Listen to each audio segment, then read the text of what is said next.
আজকে কি রান্না করেছো? আজকে রান্না করেছি আম দিয়ে অরহরের ডাল, ও আর হচ্ছে ডাঁটা, সর্ষে ফোড়ন দিয়ে, তেঁতুল দিয়ে, একটু টক, হ্যাঁ তেঁতুল দিয়ে? তেঁতুল দিয়ে, আর হচ্ছে আলু সেদ্ধ, শুকনো লঙ্কা ভেজে একটু মাখা, বাহ। আর হচ্ছে পটল ভাজা। গরমের দিনে বেশি তরকারি ভালো লাগছে না, একটু এইভাবে রান্নাটা টকটা তো করলাম। খুবই ভালো লাগে আমার। হ্যাঁ, টক ডাল, অরহরের ডালে আমার খুব পছন্দের ডাল। খাও। আজকে রান্না কেমন হয়েছে? আজকে শর্টে রান্না করেছি, শনিবার আছে। হুম, সব রান্না ঠিকই আছে। খাও।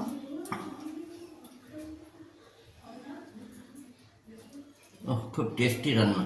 জয় লোকনা আলুয়া।